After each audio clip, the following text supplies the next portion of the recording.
ഏവർക്കും travel with ISKയുടെ ഇന്നത്തെ വീഡിയോയിലേക്ക് സ്വാഗതം. കായിക പ്രജനന രീതികൾ അഥവാ വെജിറ്റേറ്റീവ് പ്രൊപ്പഗേഷനുകളിൽ ഒന്നായ ഗ്രാഫ്റ്റിംഗ് മെത്തേഡിനെ കുറിച്ചാണ് ഇന്നത്തെ വീഡിയോ.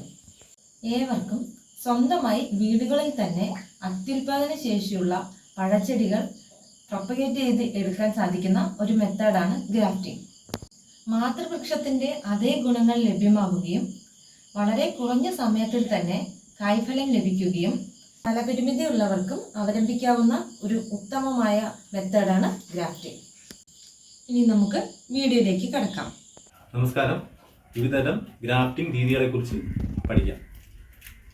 മാവിലാണ് ഇന്ന് നമ്മൾ ഗ്രാഫ്റ്റിംഗ് പരിചയപ്പെടുന്നത്. മാതൃവൃക്ഷത്തിന്റെ അതേ ഗുണമുള്ള തൈകൾ ലഭിക്കാനുള്ള ഒരു മാർഗമാണ് ഗ്രാഫ്റ്റിംഗ്. തിരുവനന്തപുരം ജില്ലയുടെ നാടൻ ഇനമായ കോട്ടൂർക്കോൺ മാവിന്റെ സയോണാണ് ഇത്. അതായത് കമ്പ് കായ്ച്ച മാവിൽ നിന്നെടുക്കുന്ന കമ്പിനെയാണ് സയോൺ എന്ന് പറയുന്നത്. നമ്മൾ മാങ്ങയുടെ വിത്ത് പാകി മുളപ്പിച്ച് ഏകദേശം ഒരു വർഷത്തോളമായ തൈയാണിത്. ഇതിനെ റൂട്ട് സ്റ്റോക്ക് എന്നാണ് പറയുന്നത്. ഇതിലാണ് നമ്മൾ കായ്ച്ച മാവിന്റെ കമ്പ് ഗ്രാഫ്റ്റ് ചെയ്ത് പിടിപ്പിക്കുന്നത്. ആദ്യം നമ്മൾ മുറിച്ചെടുത്ത സയോണിന്റെ ഇലകൾ അപ്പം തന്നെ നീക്കം ചെയ്യുക.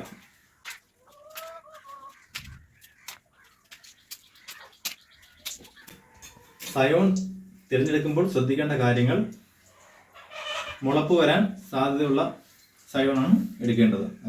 അതായത് കൈകുപ്പി നിൽക്കും പോലെ മുളപ്പ് വരാനായിട്ട് റെഡി ആയിരിക്കുന്ന സയോൺ, അല്ലാതെ ഇതുപോലെ മുളച്ച ഇത് എടുക്കാൻ പാടില്ല.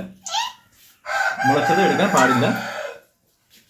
ഇതുപോലെ മുളപ്പ് വരാനായിട്ട് റെഡിയായി നിൽക്കുന്ന സയോൺ എടുത്താൽ വേഗം വളർച്ച കിട്ടും. ഈ ഗ്രാഫ്റ്റിംഗ് ചെയ്യുന്നതിന് വേണ്ടുന്ന ഒരു സിഗ്നേച്ചർ, ഒരു നല്ല മൂർച്ചയുള്ള ഒരു കത്തിയോ ബ്ലേഡോ അങ്ങനെ ഏതായാലും മതി. ഒരു പ്ലാസ്റ്റിക് നാട, പ്ലാസ്റ്റിക് ഇത് കിട്ടിയില്ലെന്നുണ്ടെങ്കിൽ സാധാ പ്ലാസ്റ്റിക് കീറിയെടുത്താലും മതി. അതിന് മുകളിലിടാനുള്ള ഒരു കവർ, ഈ കവറാവാം, ഇതിലും ചെറിയ സിപ്പപ്പിന്റെ കവർ വേണമെങ്കിൽ ആവാം. നമ്മൾ സെലക്ട് ചെയ്ത മാവിന്റെ സയോണും റൂട്ട് സ്റ്റോക്കും ഏകദേശം കനം ഒരുപോലെ ഇരിക്കാൻ ശ്രദ്ധിക്കണം.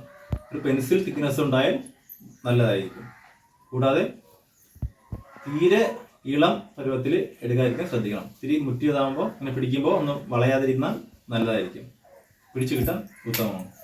ഗ്രാഫ്റ്റിംഗ് ചെയ്യുന്നതിന് മുമ്പ് കയ്യും നമ്മുടെ ഉപകരണങ്ങളും എല്ലാം സാനിറ്റൈസ് ചെയ്ത് അണുവിമുക്തമാക്കാൻ ശ്രദ്ധിക്കണം. ഇനി നമുക്ക് വി ഗ്രാഫ്റ്റ് എങ്ങനെ ചെയ്യുന്നതെന്ന് നോക്കാം. ഇത് മാവിന്റെ വിത്ത് നട്ട ഒരു വർഷം പ്രായമായ തൈയാണ്. ഇത് കായ്ച്ച മാവിൽ നിന്നെടുത്ത സയോണാണ്. ഇതാണ് ഈ റൂട്ട് സ്റ്റോക്കിൽ വെച്ച് ഗ്രാഫ്റ്റ് ചെയ്യുന്നത്.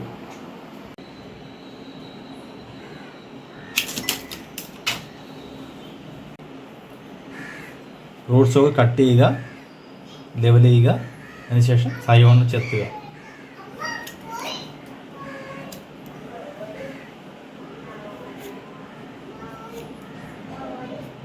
ആപ്പ് രൂപത്തിലാണ് ചെത്തേണ്ടത്.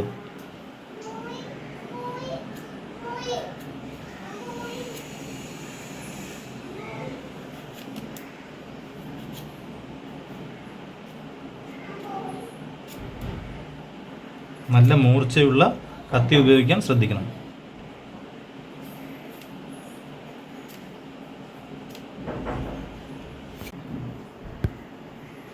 ഇനി റൂട്ട് സ്റ്റോക്ക് നെടുകെ പിളർന്ന്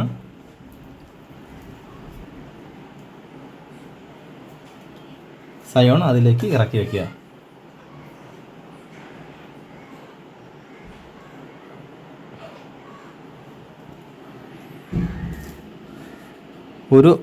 അതിൻ്റെ ഒരു സൈഡെങ്കിലും യോജിച്ചിരിക്കാൻ ശ്രദ്ധിക്കണം.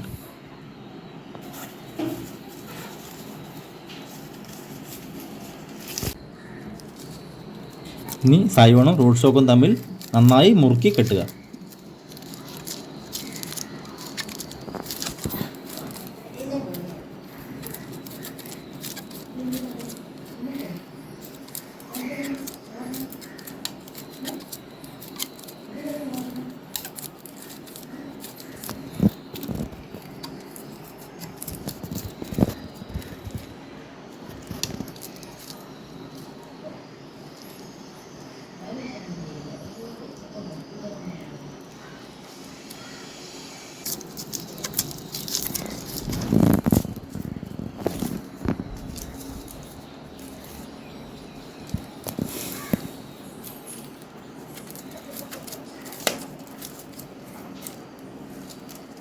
ഇനി നന്നായിട്ട് വലിച്ച് ഇത് ടൈറ്റ് ചെയ്ത് മുകളിൽ നിന്ന് താഴേക്കും താഴെ നിന്ന് മുകളിലേക്കൊക്കെ ചുറ്റി നല്ലതായിട്ട് ഉറപ്പിക്കുക.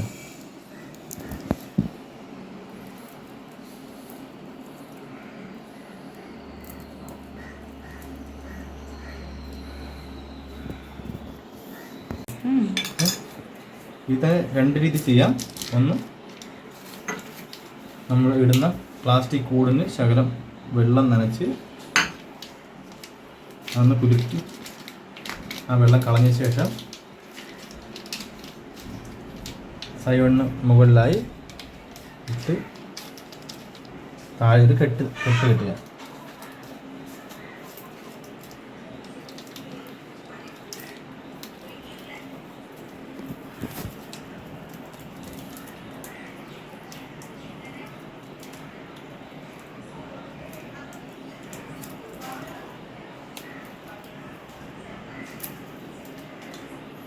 ഇതൊരു രീതിയാണ്.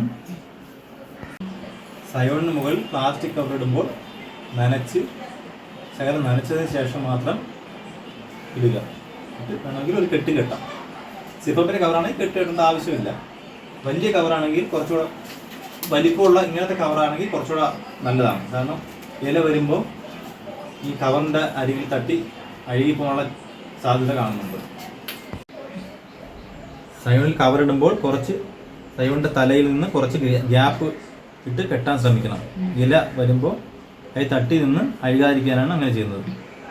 ഇങ്ങനെ നമ്മൾ ഗ്രാഫ്റ്റ് ചെയ്ത തൈകൾ തണലത്ത് സൂക്ഷിക്കാൻ ശ്രദ്ധിക്കണം. അധികമായിട്ട് വെയിലടിച്ചാൽ ചിലപ്പോൾ അത് ഗ്രാഫ്റ്റ് പിടിക്കാതെ കരിഞ്ഞു പോകും. അതിനുശേഷം ആഴ്ചകൾക്കുള്ളിൽ തന്നെ നല്ല സയോണാണെന്നുണ്ടെങ്കിൽ പെട്ടെന്ന് മുള വരാൻ സാധ്യതയുണ്ട്. മുള വന്ന് ഇല വിരിഞ്ഞു തുടങ്ങുമ്പോൾ തന്നെ ഈ കവറ് പതിയെ നീക്കം ചെയ്ത് അതിൽ കുമിൾനാശിനി, അതായത് ഫംഗിസൈഡ് നേർപ്പിച്ച് സ്പ്രേ ചെയ്ത് കൊടുക്കേണ്ടതാണ്. കവർ നീക്കം ചെയ്ത് 1 മാസം കഴിഞ്ഞ തൈയാണിത്. കവർ നീക്കം ചെയ്യുമ്പോൾ തന്നെ കുമിൾനാശിനി അല്ലെങ്കിൽ ഫംഗിസൈഡ് നേർപ്പിച്ച് തളിക്കുക. അതിനുശേഷം തണലത്ത് സൂക്ഷിക്കുക. കുറച്ച് ദിവസം കഴിഞ്ഞ് ഇലകൾ വലുതായി വരുമ്പോൾ കീടങ്ങളുടെ ആക്രമണം ചെറുക്കാൻ വേണമെങ്കിൽ ഇൻസെക്ടിസൈഡോ അല്ലെങ്കിൽ ജൈവ കീടനാശിനികളോ ഏതെങ്കിലും തളിച്ച് ഇലകളെ സംരക്ഷിക്കുക.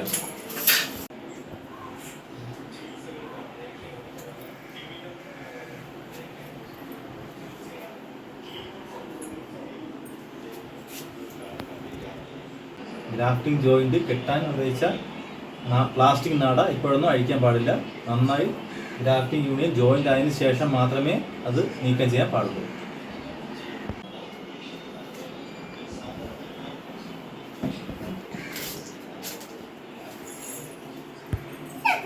ഇന്നത്തെ വീഡിയോ ഇഷ്ടമായെന്ന് കരുതുന്നു. ഇഷ്ടമായെങ്കിൽ ലൈക്ക് ചെയ്യാനും ഷെയർ ചെയ്യാനും മറക്കരുത്. സബ്സ്ക്രൈബ് ചെയ്ത് സപ്പോർട്ട് ചെയ്യുക.